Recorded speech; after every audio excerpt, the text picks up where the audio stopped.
Hi, this is Isabel Litzler. So today's video is about how to look for a job in Switzerland when you already have a job and your time is limited.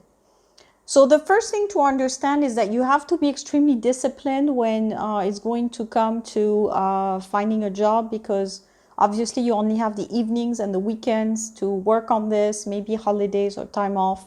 And I've seen this with clients also, that they have difficulties because they have a very important job already, and looking for another opportunity is always very difficult. So the first thing is really to have some method and some discipline. This is really the only way that I know how to do it, because otherwise you just slip.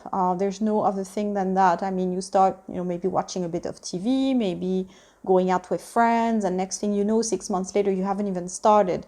So really the key to get started, and that's really something you can use for any projects, not just looking for another job, is really to get started. So even if you do one little thing, it could be as simple as looking at my shop, for example, online, and to download or to buy the book about Switzerland, to understand the culture and understand a little bit about what's going on in Switzerland. That's one step. Or it could be to download a CV template so that you can find a job. I'll also link that up, my video on the Swiss application, so that you can see the format of the Swiss CV. So just do one action. Start with one action, whether it's to acquire some knowledge on the market, whether it's to download a template and actually do your resume, whether it's to actually, for example, look at your LinkedIn. Is it up to date right now? Is it something you're proud of? If a recruiter finds it when you apply for a job. So all these tasks, that are small tasks, will add up, and you'll see that your project starts to become lively.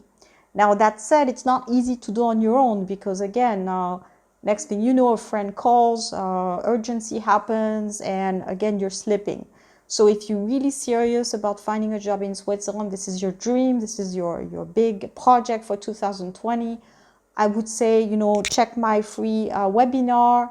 I'm explaining everything that's in the course, and really you can find that it's really something that's going to help you, be a tutor for you to really get to the next level and get a job in Switzerland.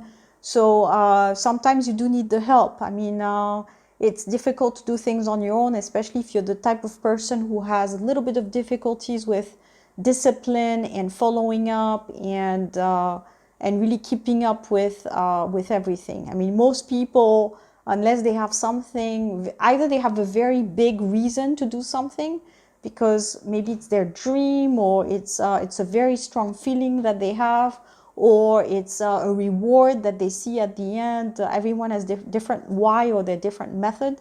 So different strokes, different folks. Some people are very good at with objectives, but most people, I would say, if they don't have something behind them, someone behind them, they will fall through the cracks. And next thing you know, the same year after year, you're in the same space.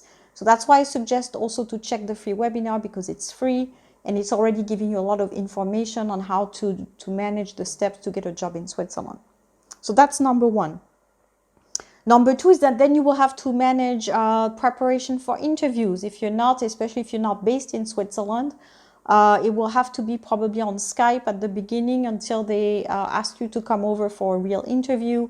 So you need to manage being good during the interviews online that you have, because probably if you're abroad, you won't be, unless you have a very, very needed type of profile, you won't be so bombarded with interviews. So the ones that you do get to manage to get, you have to be very good, because you know that maybe you only get one or two. So you have to be very good. That's it. You have to be performing during those interviews. So this is not something you can leave to the chance of the moment. You have to be fully prepared and ready to perform, to know what to say to the recruiter when they ask those questions. I know, for example, in Switzerland, there's a little bit of a culture difference on the type of questions sometimes that can be asked, which can be considered private in most Anglophone countries, but they're not weird in Switzerland. So if you're not used to that, that can really take you by chance. And if you're not prepared for it, you will be a bit disrupted, and you won't be performing during the interview. So those are examples of why preparation during your interview is so important. So I could only encourage you to think about this. I will also link below a video that I've done on interview prep, so that you can feel a little bit sure of yourself when you have interviews. And number 3 in the process to look for a job while you have a job is understand what to assess in the job search process. So, for example, are you going to be more focused on the jobs online, the job boards? Are you going to be more focused on networking? So in your job search strategy, you will have to consider how much time do you give to each action. In my view, in my experience, when you're an expat especially, it's going to be difficult on job boards because you probably won't tick all the boxes. So probably networking is your best bet. But now that's also not so easy when you're abroad. That's why in my course, I focus a lot on using tools like Shaper or LinkedIn, because you can do this it's networking from far away. But there's also some steps to that. How do you network online? What's the culture? What's the etiquette? How do you find people that are warmed up to you, knowing that in Switzerland, people sometimes don't want to answer because they don't know you. So all those things are, I would say, somewhat in between culture, in between etiquette, and in between, what do you have to offer to individuals? In this day and age, people tend to be very focused on what can you do for me. So if you're looking for an opportunity in another country and you're more on the needing something and not so much on bringing something, you're not, the weight there, the balance there is not very equivalent. So you always have to position yourself as 50-50, I'm bringing something and they're bringing something, because otherwise you're not valuable for your contacts. So, and that also is valid if you're looking for a job elsewhere, I would imagine, but even more so in Switzerland. So always think about, when you assess where you're going to put your energy. Again, in my view, networking brings you a lot more value in terms of getting a job, but at the same time, it's also, you have to go about it with some skill and some, some know-how and form and everything, because otherwise people will not respond.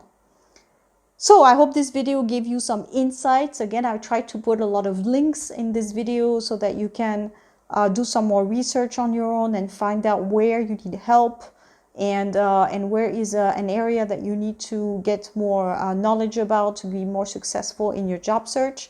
If you have some questions, feel free to comment below about the links or about where you see something missing in terms of information for expats, in terms of looking for a job in Switzerland. I will talk to you soon.